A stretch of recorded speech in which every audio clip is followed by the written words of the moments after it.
So, to add lang dun sa mga na-greet ko na kanina is meron pa tayong additional participants from the Quezon City University, Universidad de Manila, University of Baguio, Sacred Heart College, AMA Computer College, Cavite, UP, Pamantasan ng Lungsod ng Maynila, STI College, Rosario, Taytay National High School.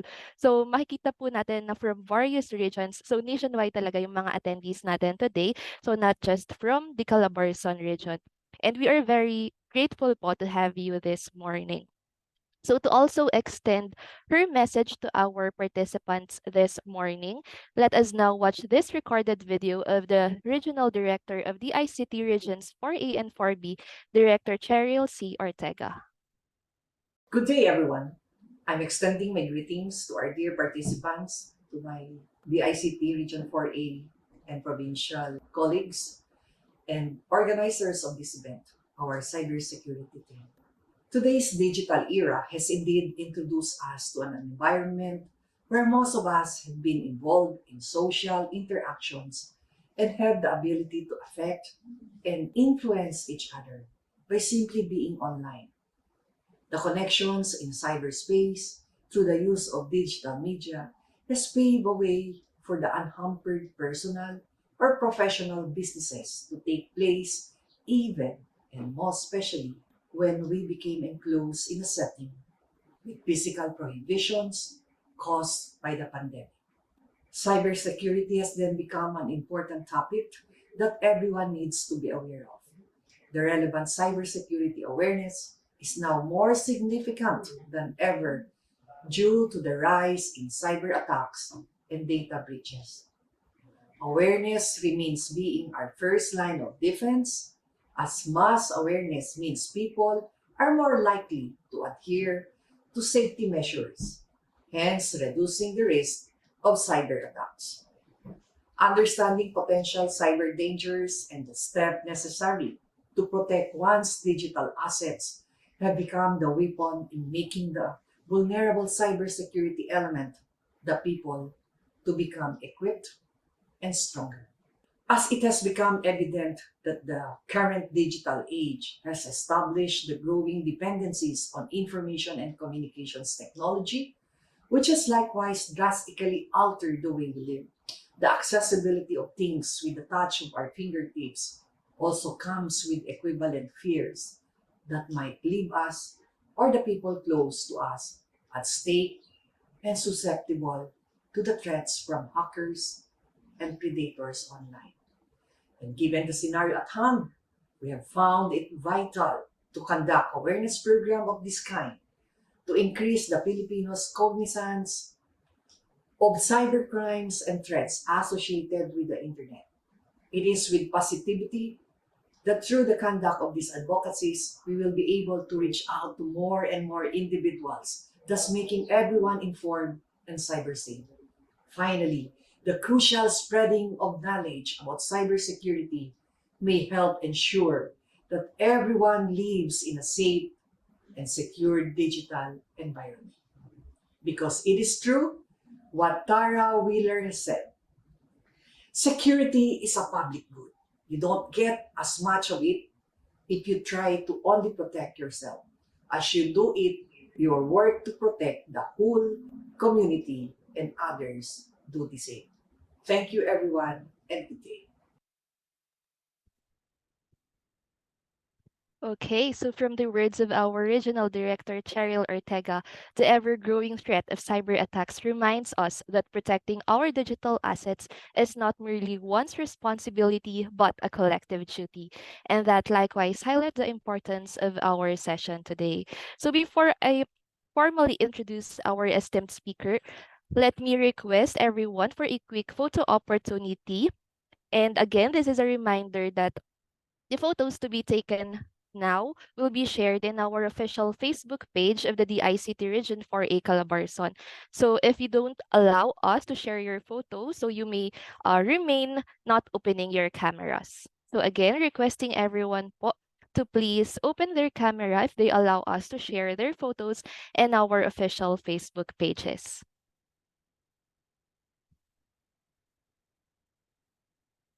So requesting the assistance of our technical team for the photo opportunity.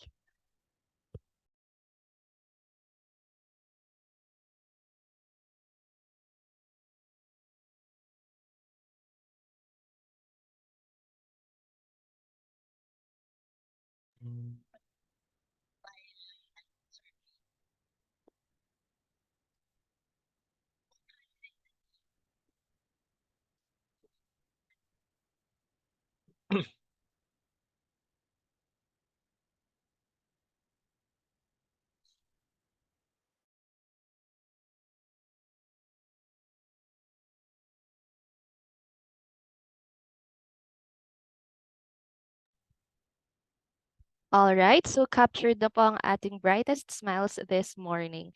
Thank you very much for opening your cameras and also for joining us today. So without further ado, let me now introduce our esteemed speaker on today's Calabarzon Cyber Talks with Academ.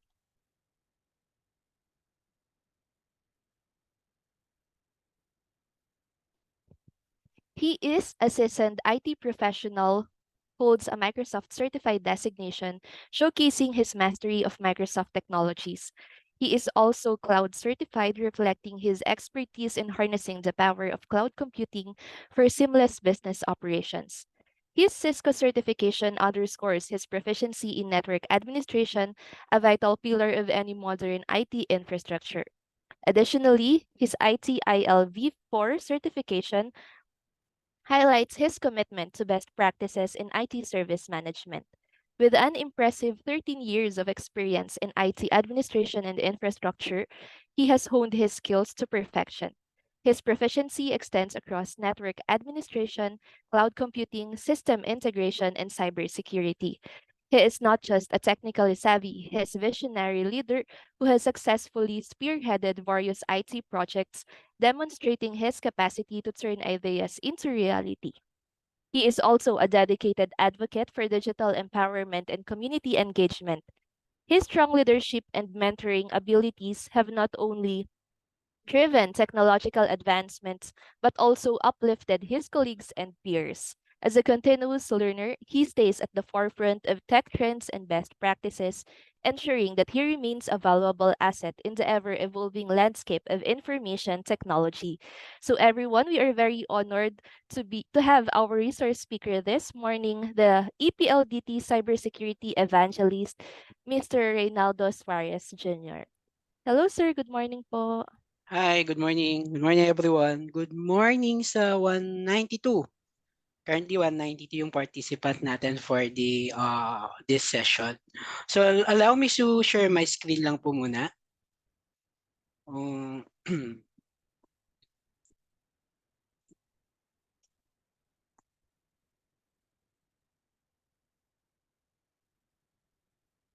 Alright, so are you able to see my screen na po, guys?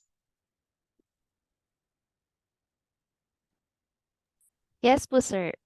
Alright, thank you. Again, my name is Ray Suarez, one of the cybersecurity evangelists of EPLDT.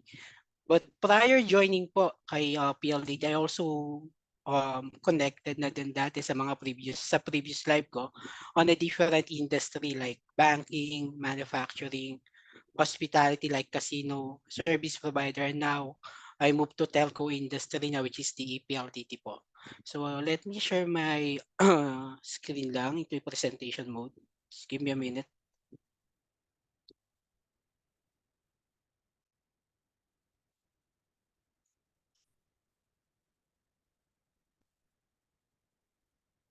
All right.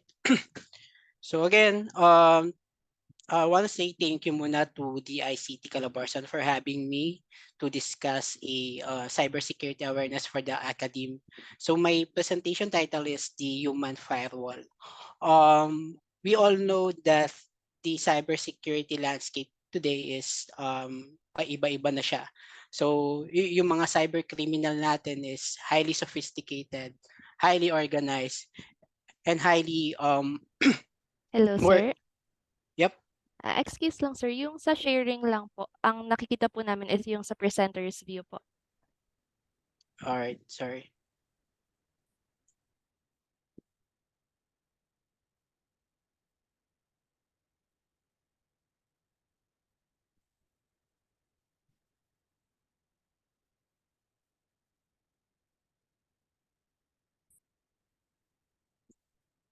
How about this, ma'am? Okay na po ba?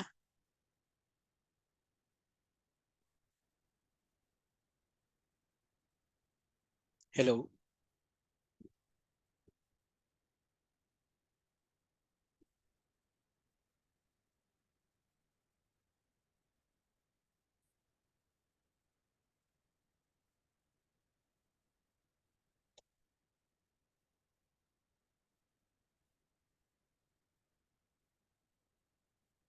Hello? Sorry, let me share my ano lang ulit. Kakaroon lang ng technical problem. Just give me a minute.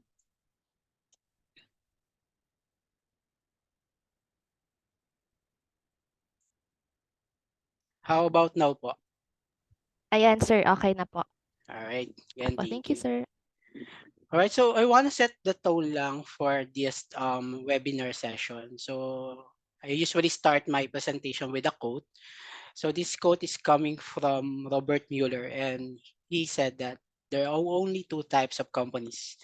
Those have been hacked and those that will be. Maybe may mga magsasabi ngayon, "Wa naman yan, Ray, umagang-umaga nananakot ka." But kidding aside, just wanna share lang, this past few weeks po, we're receiving a lot of calls coming from our customer na na-breach sila or na-ransomware sila, and they were asking our help.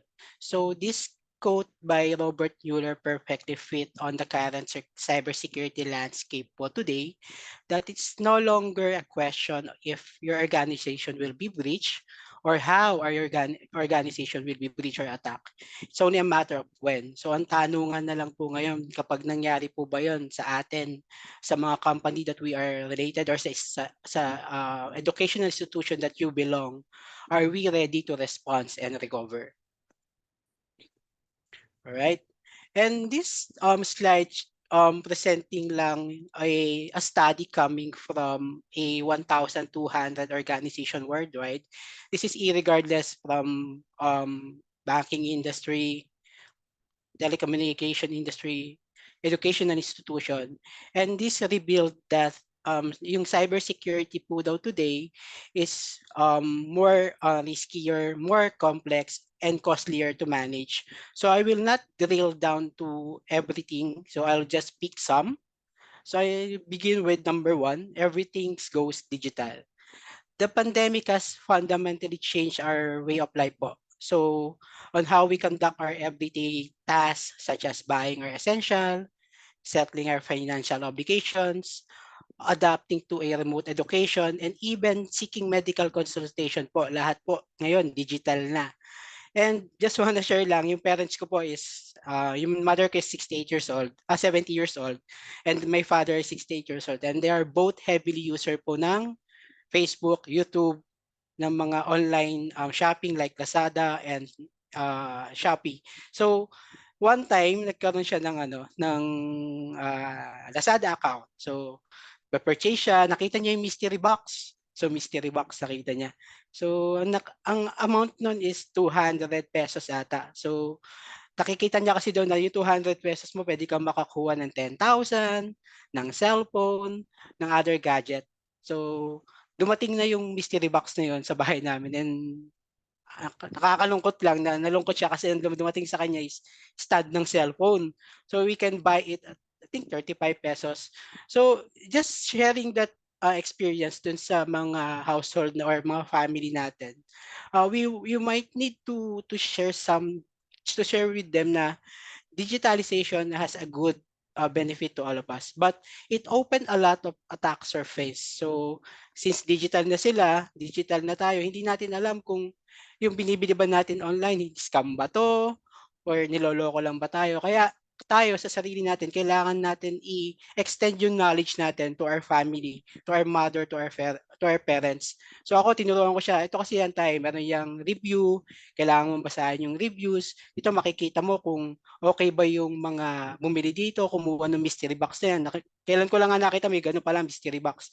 Which is somehow, yung iba naman nakakakuha, yung iba naman is hindi. Alright? And number two, work become riskier. Before po, yung concept natin ng work is typically involve commuting to a physical office. So, work is equal to physical office. Kailangan natin magbiyahe, kailangan natin pumasok sa opisina. But nowadays, all we need is just our laptop, our devices. and an internet connection to do our task. Meron nga dyan magpapaalam sa boss niya, "Boss, medyo masama yung pakiramdam ko, pwede ba akong work from home?" Yung palang work from home na yun is work from the beach. Makikita mo nagpo-post sa Facebook, ganito. So, something to like that. But what I wanna say here is, ang problem talaga really natin ngayon is how we will extend the security that we have compared to dun sa mga taong nagwo-work anywhere. Yes, sa office, protected tayo. There's a lot of security control na nilalagay natin. Endpoint security, firewall. But for those who are not inside our perimeter, ito yung nagiging challenge natin ngayon sa side ng mga IT department and ng security department team. And number 3, organization morph into ecosystem. Third-party vendor or services are currently high in demand in the market for today. And in your respective, I believe, educational institution, you likely engaged with various vendor or partner, and you have your own accreditation process. However, kami kasi as evangelists, madalas namin kaharap yung mga kliyente. Nakikita namin na problema, yes, they have the accreditation process in place, but there's no assessment focus on security. So this issue should be given the priority, especially for those third-party people po or vendor na may access po sa mga data natin and application. Kasi mataas po yung percentages ngayon ng mga cyber attack is ang nagiging daan is yung mga third party vendor po natin. Kasi hindi natin sila control hindi natin sila nababantayan. So, in order for us to have a secure partnership with any third party vendor, we have to have a in place assessment in terms of security before natin sila i-comply. And number 8, regulation become more complex. So in telecommunication industry like us, we are heavily regulated. We are operate under the strict government regulatory frameworks. And I understand sa educational institution like yours, you also have a standard to follow, regulation to follow with the government. And incorporating cybersecurity, additional layer, madadagdagan po yung mga regulation na yun or nadadagdagan na ngayon yung mga regulation na yun na kailangan nating i-follow. And lastly, but not the least, cyber adversaries up their game. Cyber criminals has evolved into the highly sophisticated, well-organized entities na po, demonstrating a high level of intelligence in their activity. So more smarter na po sila, and it become a business na po, nagiging business na po yung cyber criminal ngayon or cyber attack. If you remember po yung Bangladesh heist last 2016, wanna share lang. Hinak yung bangko sa Bangladesh, prinasa sa US, and ang nakakalungkot po, alam niyo po ba kung saan lumabas yung pera? I believe some alam po ano yung nangyari doon. Lumabas siya here, one of the local bank here in the Philippines. And it is not just a one-day preparation. It is not just a week preparation or a month preparation para nagawa yun ng mga adversaries. As a matter of fact, they started it last 2015. Nakapasok sila sa system ng Bangladesh Bank. And 2015 rather, and nakuha nila yung pera 2016. So it took them a year to complete the attack. So nandun na sila 2015 pa lang, binabantayan nila ano ba yung process nila, inaalam nila yung weaknesses. And what I'm trying to say here is hindi na sila ganun ka putyo-putyo lang po, kasi dati yung hacking ano lang hobby lang, like DDoS attack. So yung mga you penetrate the network to down the system.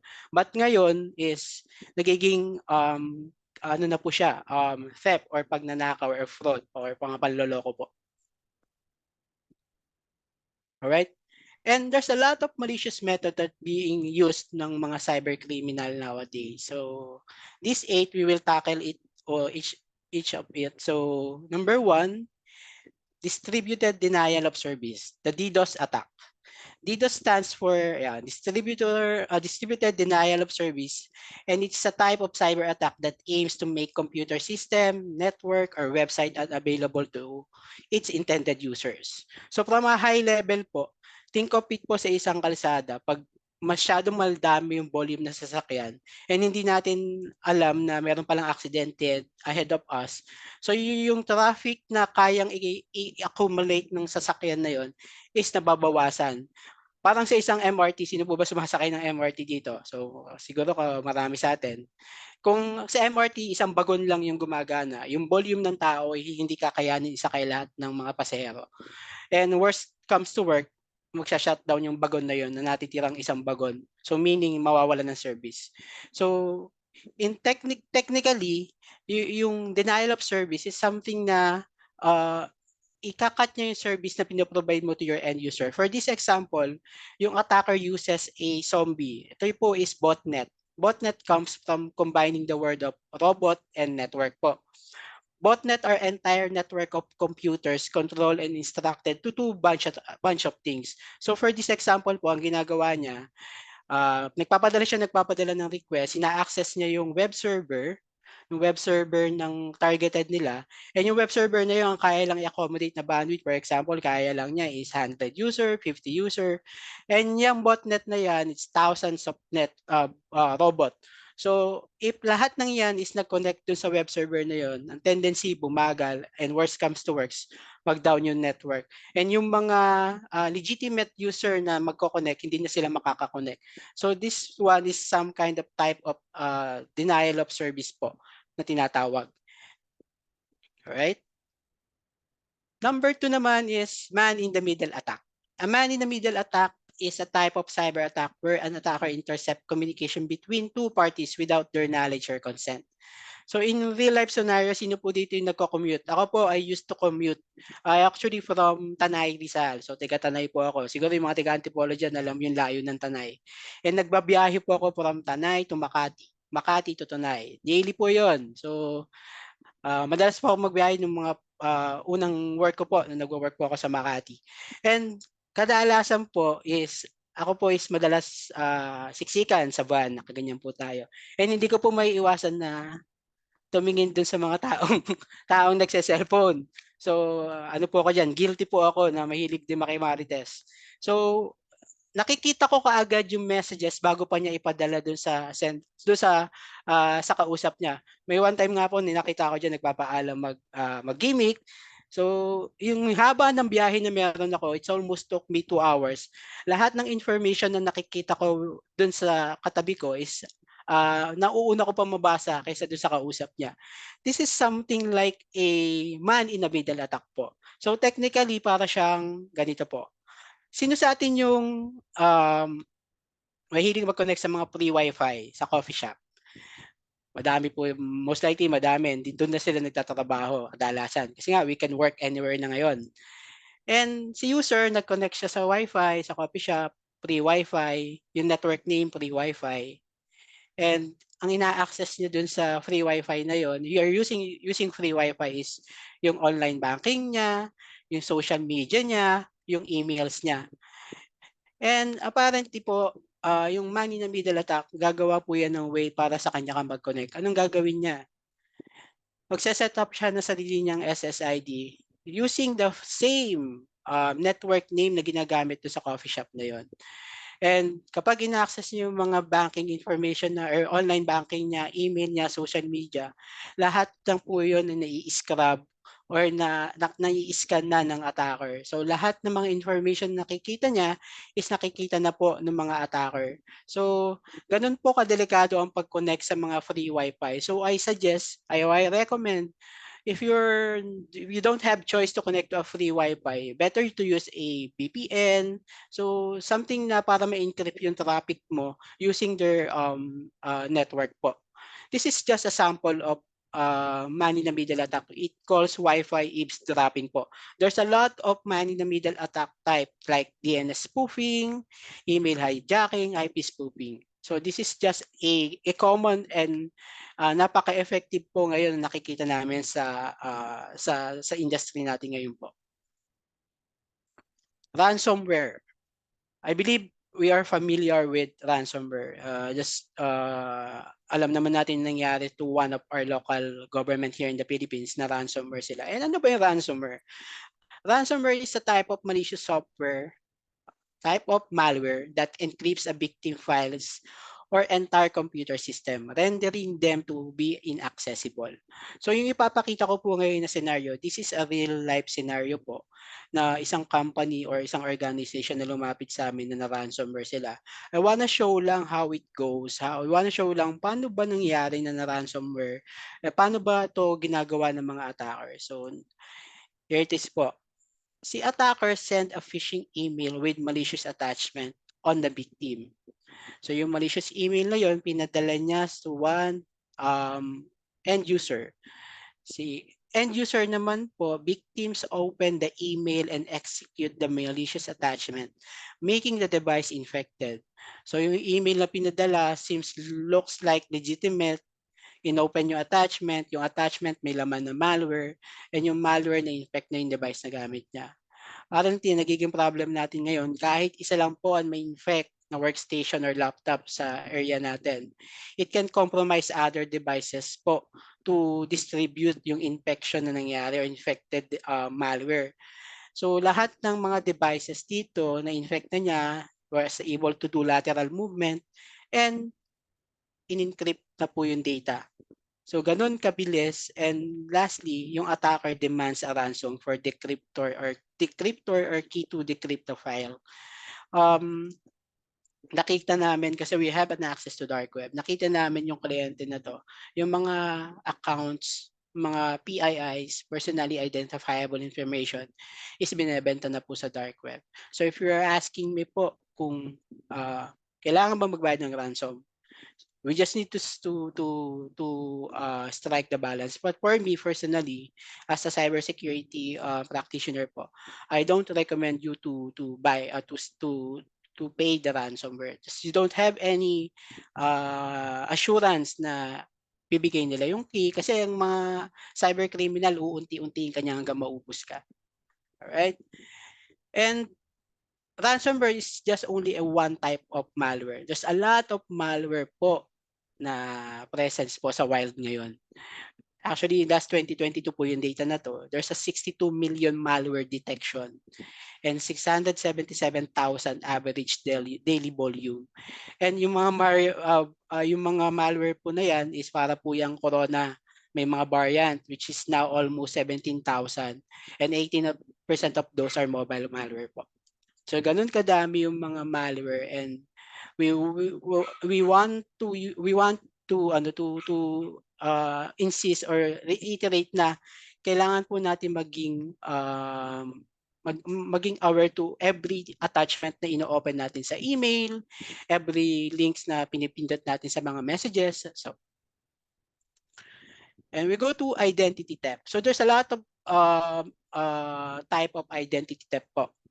Identity theft, it occurs when someone pretends to be another person to commit fraud or to gain other financial benefits.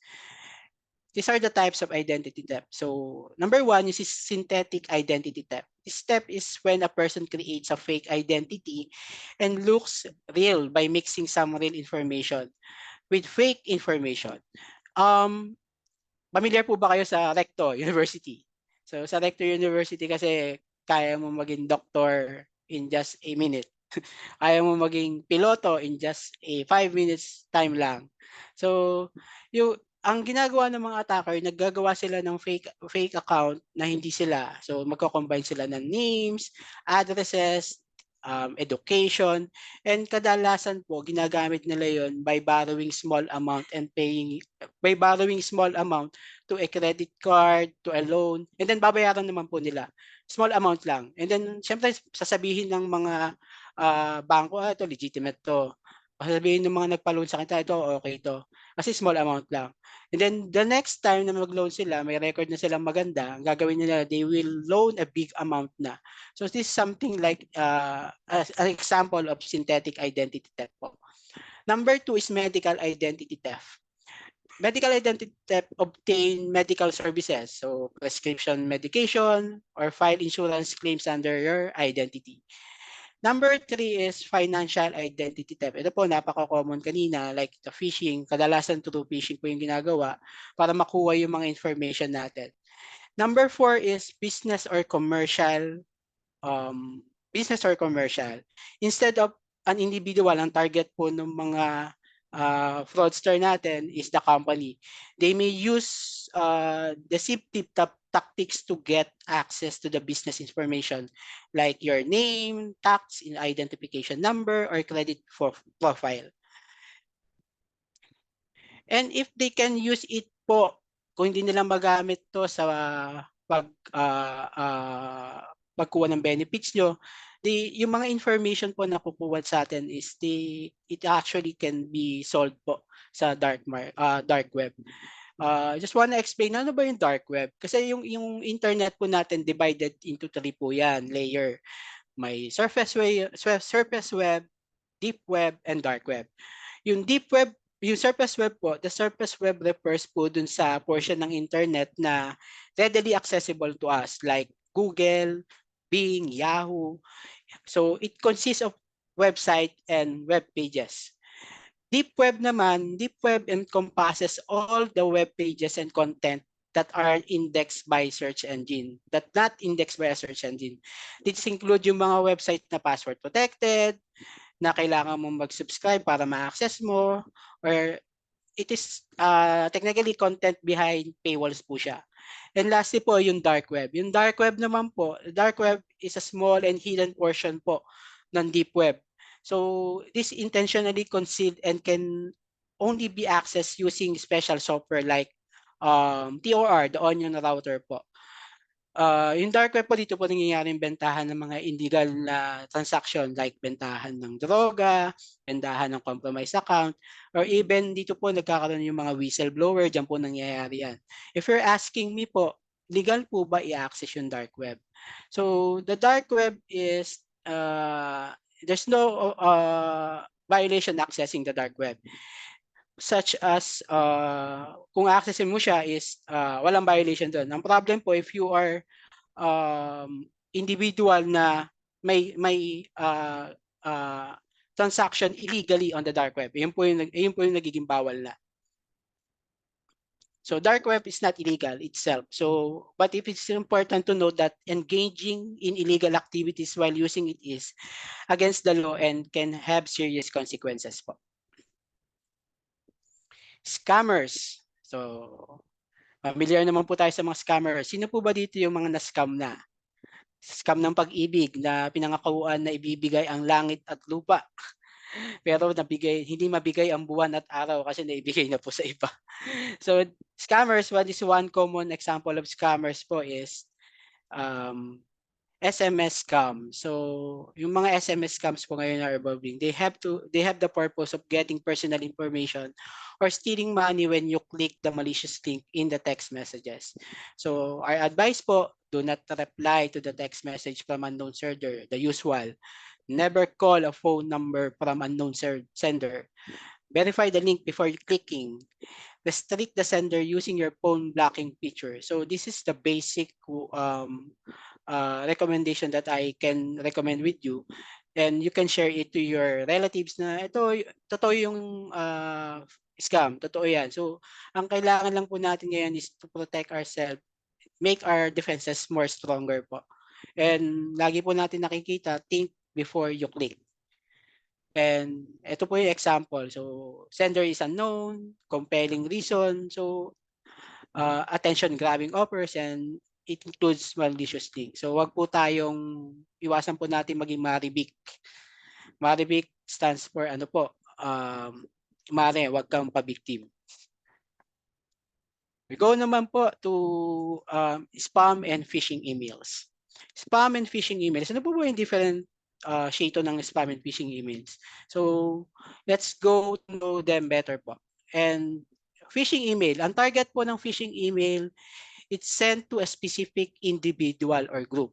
Yung spam naman po, sent to million of recipients. Spam, kadalasan ng ginagamit ng spam is botnet, yung na-explain ko po kanina. And ang objective naman po ng phishing is capture personal information like login credentials, banking information, etc. Ang objective naman po ng spam, it advertise most of the time product or services. Minsan magugulat ka na lang, may nag-send sa'yo ng email related to a certain product. So magtataka ka na lang bakit alam nila yung email address mo. Links to fake website or malware downloads. Yun po yung phishing. Yung spam naman po, it links you to a legitimate websites offering product or services. Phishing may contain malicious attachment. Spam, usually wala pong attachment yan.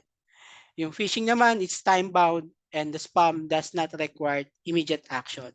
So to summarize po, spam is like getting lots of annoying ads in your email or messages po.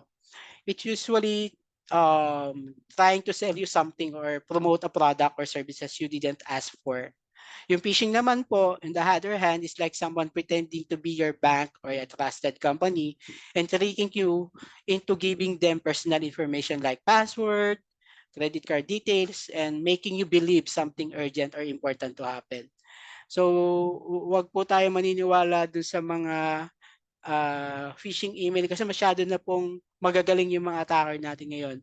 If you click a link, pag nakita mo, na-visit mo na yung website, seems look like na para siyang landing page ng website ng isang bangko. Pero if you notice, iba yung website. Okay, we need to be vigilant po. Alright? And paano ba natin mapablock yan? Yes, we have available cloud email security po sa market. Madami pa nag-o-offer.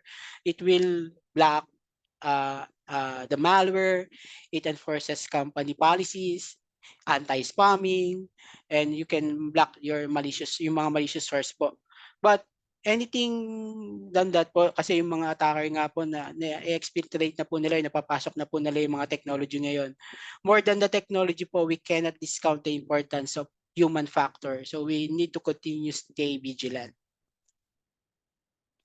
And this graph show the record of cyber attacks globally from year 2016 po to 2022. I'll give you some time to analyze. Ano yung nakikita niyo dito sa graph na to? So, if you notice po, there's a burst of cybercrime from 2019 to 2022. Ano po ba yung year na yan? 2019 is the pre-pandemic time. And during the pandemic 2020, 2021, and 2022. Tumaas po yung cyber attack during that day. Bakit? Because we are all goes digital. So lahat po tayo connected sa internet. And we are pure connected to internet. Yung mga attacker is connected din sila, mas madali sila makakapasok sa atin. Yung attack surface na nakikita nila dati is maliit lang. But came pandemic, since lahat tayo is trying to do our transaction online, lumaki yung attack surface na pwede nilang pasukin sa atin. And kalahati po ng percentages na yun is through phishing scam. Phishing, napaka-legacy type of attack but still effective. Number one lang namang rule natin dito is we need to be vigilant. So, nasa sa atin po kung mapipish tayo or hindi. And nabanggit ko po kanina, nagkakaroon po ng bentahan ng mga compromised account sa dark web. Nagkakaroon ng mga bentahan ng mga PIIs, personally identifiable information. And yung mga information na po na to, ito po is kita namin sa dark web. So, if you notice yung driver's license, it costs $20. Medical records costs $1 to $1,000. Bakit? Ba't kaya mas mahal yung medical records? Kasi yung mga personally health information natin, hindi po yan kayang palitan. Unlike your SSS number, kaya naman palitan yan. Your credit card number, kaya naman palitan. But for those medical records na tinatago, iniingatan natin, it is not being replaced po. Diplomas, may halaga po mga diplomas natin, $100 to $400. So what I'm trying to say here po, totoo po yung bentahan ng mga information sa dark web. And hindi lang po ito hearsay, hindi lang po ito sabi-sabi. Totoo pong nangyayari na yung mga information natin is may halaga. Ngayon po kasi sabi nga nila, data is the new oil. So parang mas mahal pa po yung data natin kaysa sa mga gas na yan. And having said that po, we have a global concern for cyber attacks. And this is some statistics po. Hindi pa po tapos yung 2023. We have increased 15% compared to 2020 data. So it cost $4.45 million. And we are seeing a burst of cost incoming 2025. So it costs almost 20 million dollar per minute. And there are 2,200 attacks each day. So one cyber attack po every 39 seconds. Come to think of it, hindi ka pa tapos magsipilyo, may cyber attack na po nangyayari. And sa Philippines naman po, ang nakakalungkot, this is a statistic coming from different sources, reliable sources. Yung Philippines po daw is #1 most attacked country in Asia Pacific. Inisip ko bakit ba Philippines? Kasi dahil yung Philippines po has a highest number of internet user. Alam ko number 11 tayo. And yung Philippines din po yung most social media users. Number 9 po ata tayo recently. And yes, we are digitally aligned. Kaharap natin lagi ang internet. But I was watching last 2 weeks ago po ng news and narinig ko, nakakalungkot na madinig. Yung Philippines po daw is the world first in terms of digital illiteracy. So, syunga-syunga po daw tayo pagdating to digitalization. So, nakakalungkot lang, and I hope we encourage every one of us to join this kind of webinar, not only for the month of cybersecurity, but again, there's a lot of webinar cybersecurity awareness campaign na available na pwede natin mag-join, and we can share it to our friends or to our family. And 69% of the Philippine company affected by ransomware po. And ito po, isa pang nakakalungkot, 51% of those paid the ransom. So yung iba nagbayad ng ransom. And 70% of the Philippine companies expect a breach in the coming 12 months.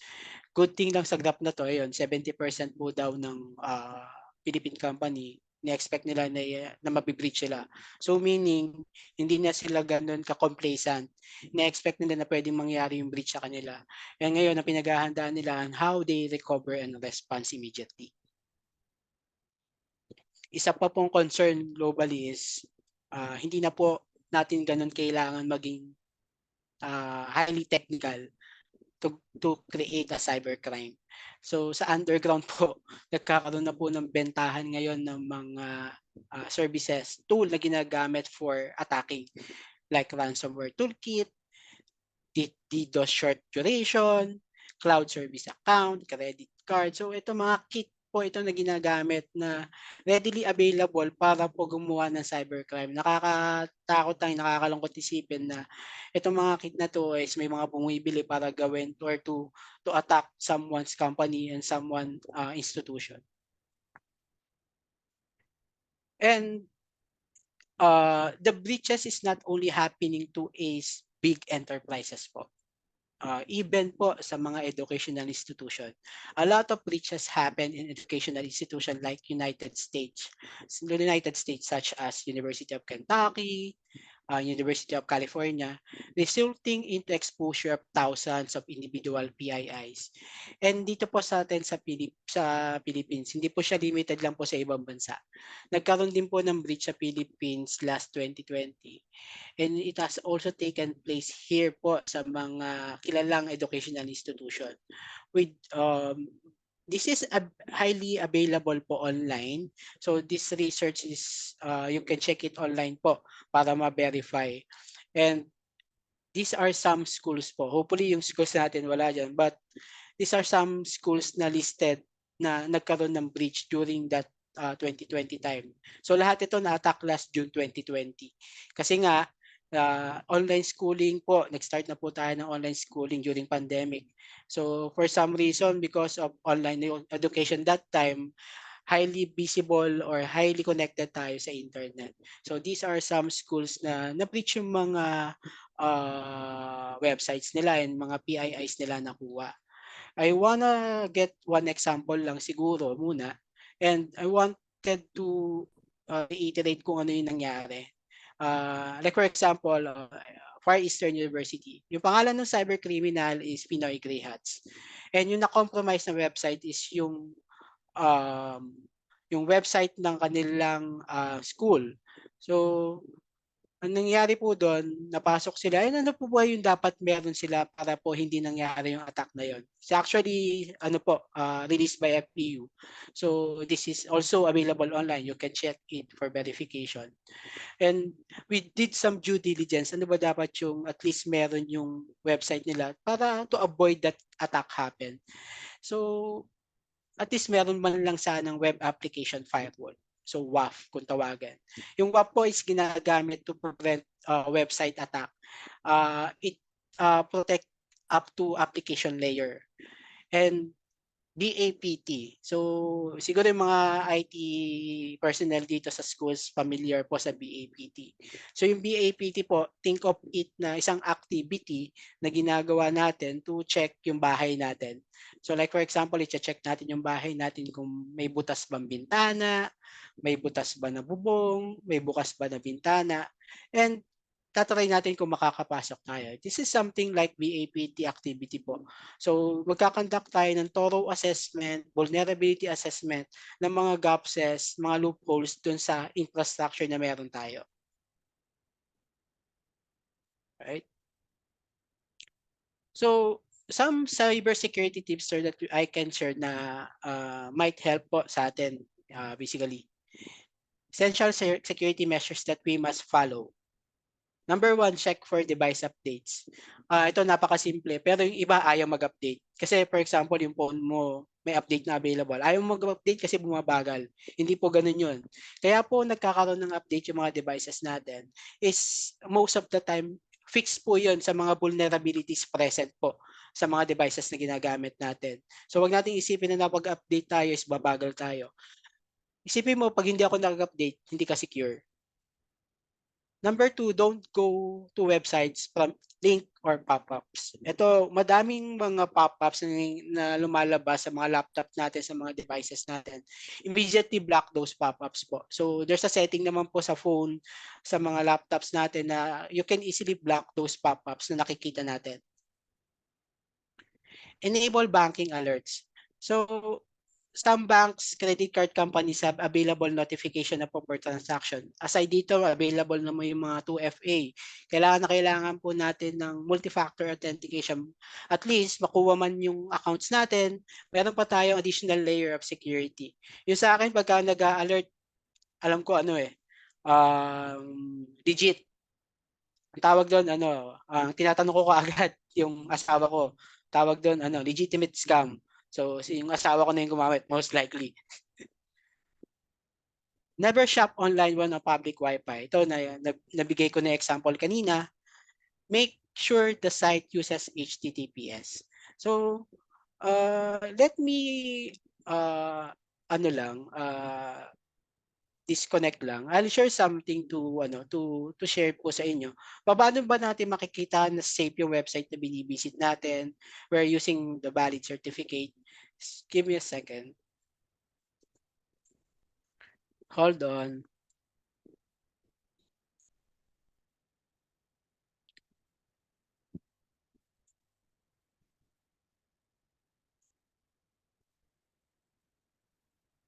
Right.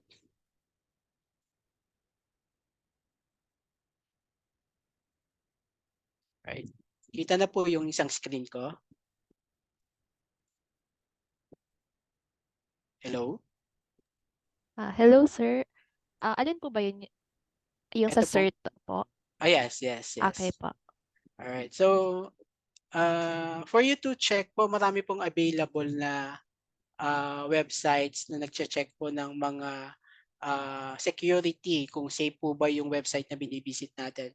Like for example, check natin yung website po ng DICT. So ito siya, Trend Micro does have. So pwede natin makita kung safe ba yung website or hindi. Let's check.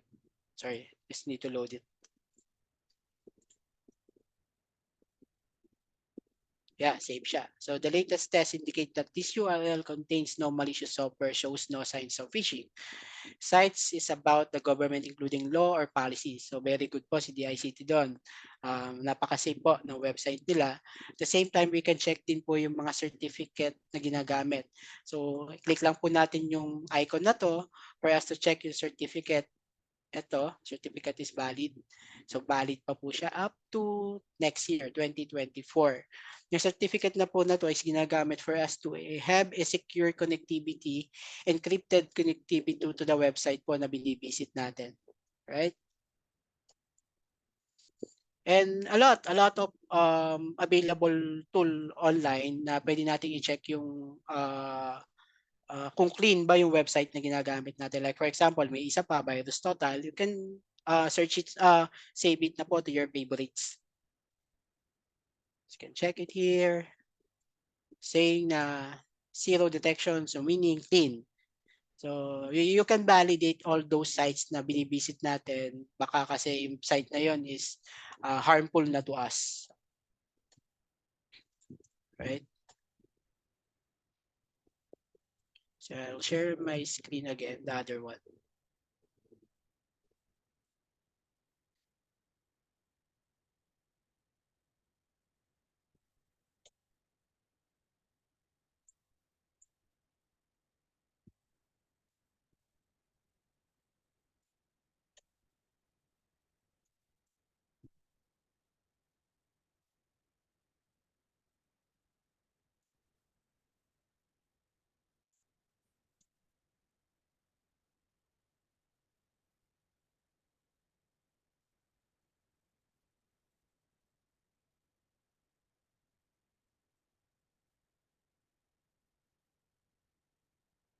Alright, kita na po ba yung presentation mode ulit?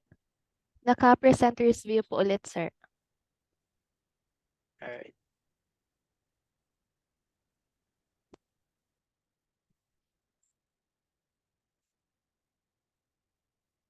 How about this po? Yes, sir. Okay, visible na po. Alright, thank you.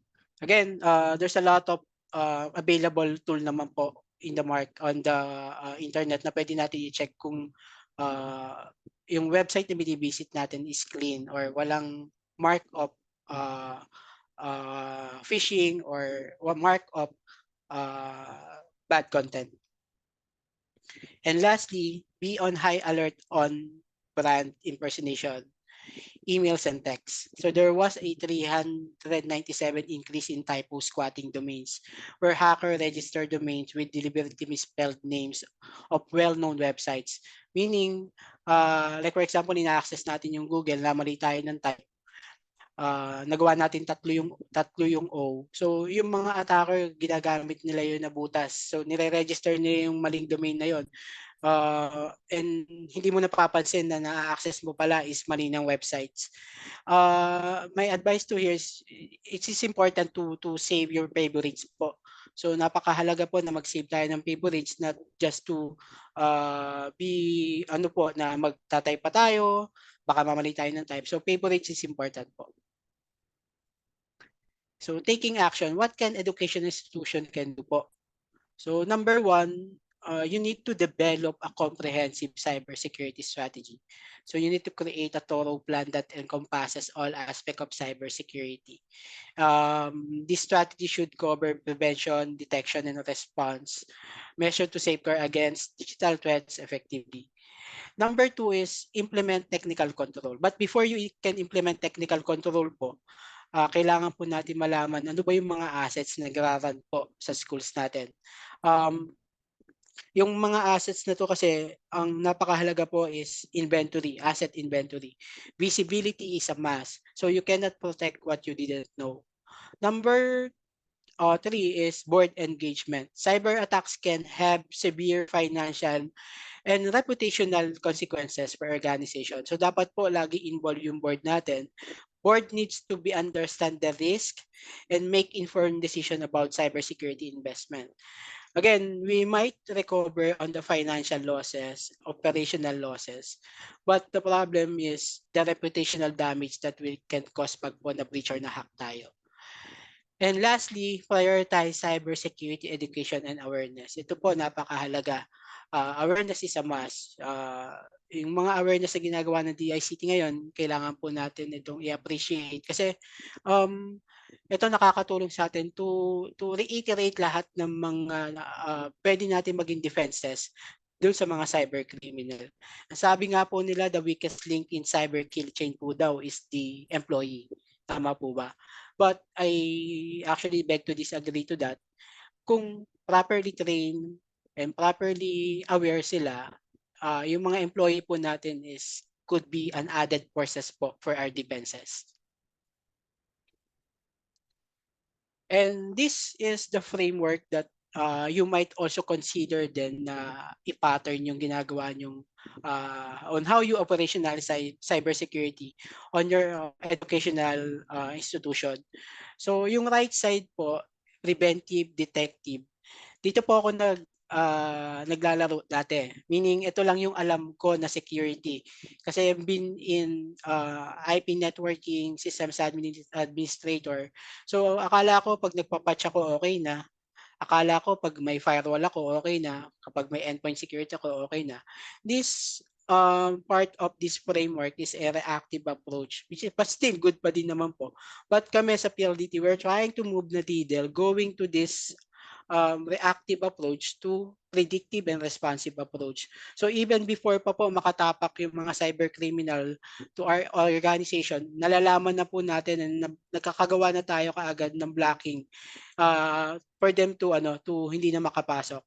And lastly, napakahalaga po, response. Nabanggit ko po kanina, dalawa lang po yung company na meron ngayon, yung mabi-breach at yung na-breach. So, ang mahalaga po, we have to know how we respond and how we recover if that comes to us.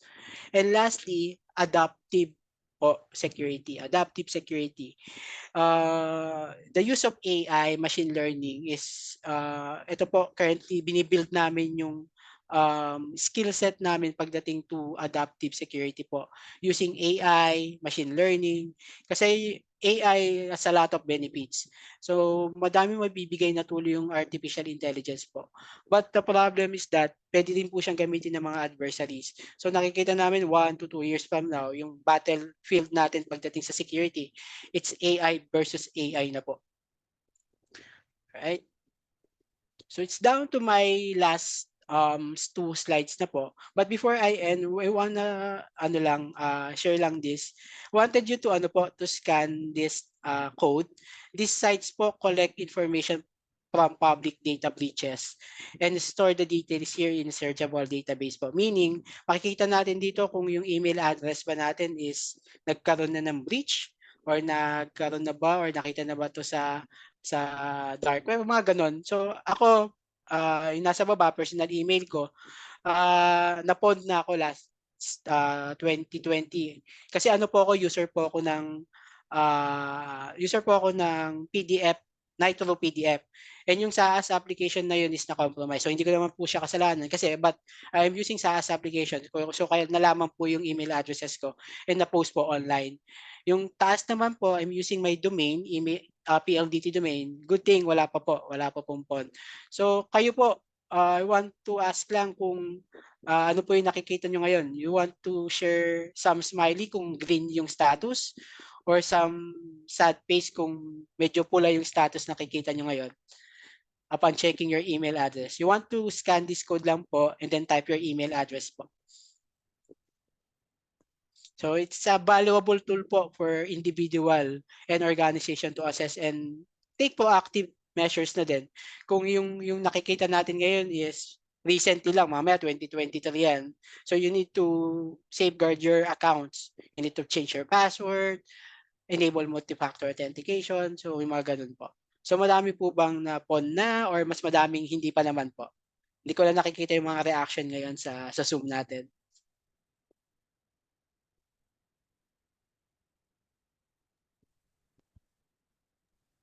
Ayan, so meron dito sir nag-comment na goods naman daw po yung kanya. Tapos meron din pong mga nagta-thumbs up. Alright. Alright.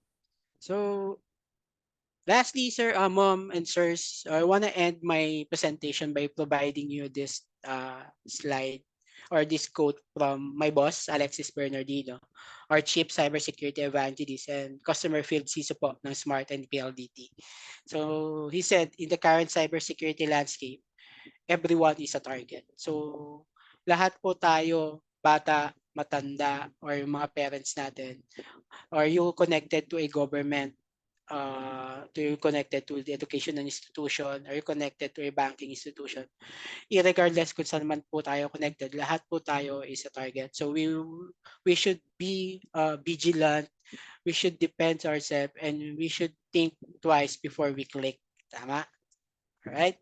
Again, thank you for your time, and I think we are ready na for question and answer po, the ICT team. Thank you. Ayun. So, thank you very much po, Sir Ray, for that very insightful na discussion. So, maraming natutunan yung ating mga participants today. I-confirm ko lang, sir, some are requesting po for the copy of your presentation. Do you allow po to share your Yeah, presentation to yeah, our participants?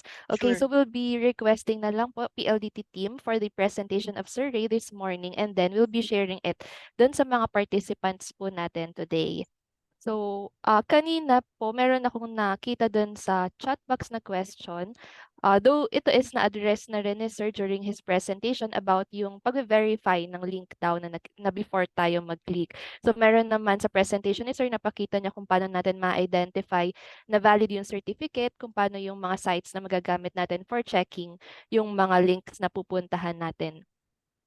Ayan. So, if meron po kayong mga questions regarding sa discussion ni Sir Ray, is feel free to share it dito sa ating chat box. So, let me read lang po yung mga messages dito sa ating chat box. So, almost everything is about extending gratitude to our resource speaker. And we have here, thank you for sharing your knowledge. It will be helpful to my personal growth. And congratulations to all the organizers for the successful webinar today. So, thank you rin po for being part of our webinar. Ayan. Let me share na rin dito sa ating chat box po yung evaluation link while waiting for any questions na pwedeng ma-raise ng ating mga participants.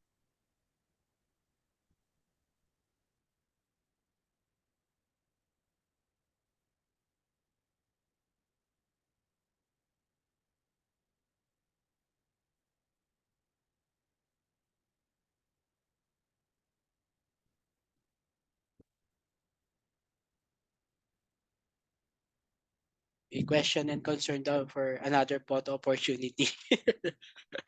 O Ayun. walang So, iba na. since I guess we have time pa naman po, so we can also do a photo opportunity po later. Wait lang po for the evaluation.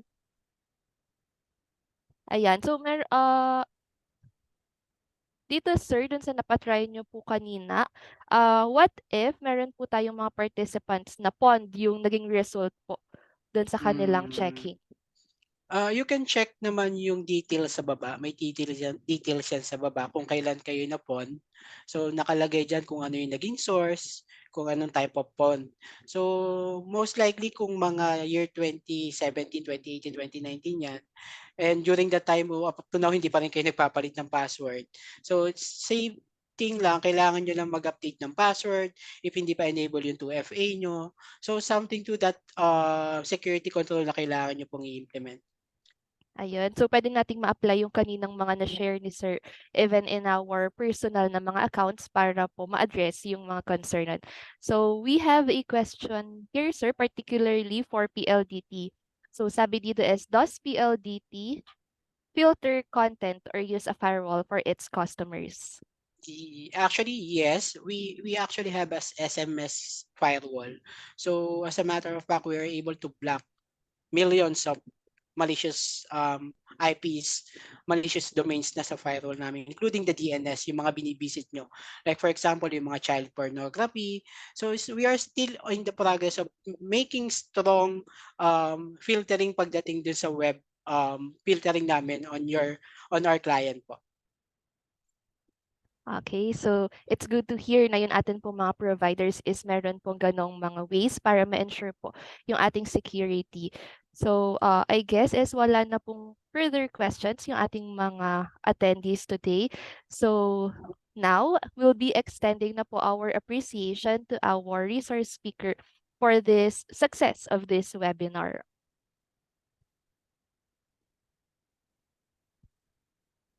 So let me just read the citation. The certificate of appreciation is presented to Mr. Reynaldo Suarez Jr. for his invaluable insights, experience, and expertise shared with the participants of the training entitled Calabarzon Cyber Talks with the Academe, conducted by the Department of Information and Communications Technology Region 4A, held on October 12, 2023 from 10 a.m. to 12 p.m. So once again, is thank you very much po Sir Ray, and of course sa ating supportive na PLDT team. So from the meron tayo ditong si Miss Lorraine. So she is also with us, who is also part of EPLDT, and she will be the speaker for our third session of the Calabarzon Cyber Talks, the Cybersecurity Month. So for the benefit of everyone, ito po yung schedule natin, month-long celebration. So we are done last week with the regional line agencies. So today is the one for academe, and for our third week is for the MSMEs, or the industries and enterprises. So if you also would wanna join us, so ayan po, may registration link tayo as shown on screen. And lastly is the Calabarzon Cyber Talk, specifically dedicated for our local government units. So once again, yung presentation po ni Sir Ray will be shared via email na lang to all our participants who will complete the evaluation. And a reminder to everyone na yung atin pong evaluation link is shared on our chat box. So that will be the basis for the releasing of your e-certificates. So I guess let us now take this opportunity, since we are 235 na sa Zoom, to once again conduct a quick photo opportunity. So requesting po everyone who allows us to share their photos in our official Facebook page to please open your camera and give us your brightest smiles. So again, I'm requesting po the assistance of our technical team for the photo opportunity to be conducted.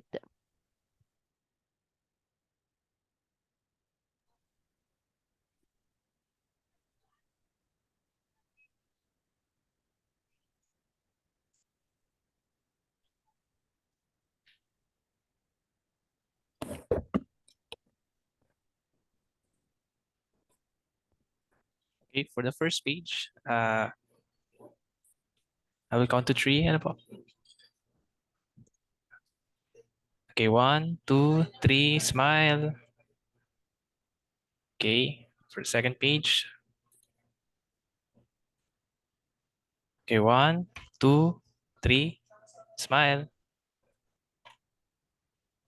And for the third page. Okay, 1, 2, 3, smile. And fourth. 1, 2, 3, smile. Yeah. And that is all. Thank you for everyone. All right. So thank you very much for the brightest smiles na nabigay ng ating participants today. So once again, yes po, we have one link for the attendance and evaluation shared on our chat box and on the screen. And for the presentation po ni Sir Ray, is will be sharing it via email na lang for those who will complete the evaluation. So yung atin pong next conduct is for enterprises, or for the MSMEs, and shared on our Facebook page. Yun pong link nun for the registration. So please follow us on Facebook. So siguro for the last words po, Sir Ray, can you share the final message to our participants before we formally end this webinar? Right. I want to say thank you lang for all the participants. So 228 yung nag-participate today.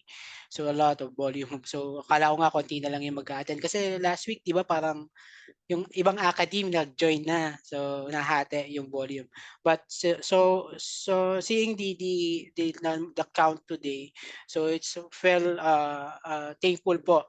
So for those who attended, and saying thank you then to DICT that allowing us to share some of our expertise and knowledge in terms of cybersecurity. So we need to defend as one. All right. Right. So thank you very much, Sir Ray. And defending us one is we are very thankful once again to EPLDT and PLDT Enterprise for sharing us their expertise. So tama yun, nabanggit ni Sir no, na last week is meron ng ring nag-join from LGUs, from academe, not only yung mga government agencies. And hopefully, we look forward to seeing you again next week. So thank you everyone. And please complete na lang po the evaluation. Bye-bye.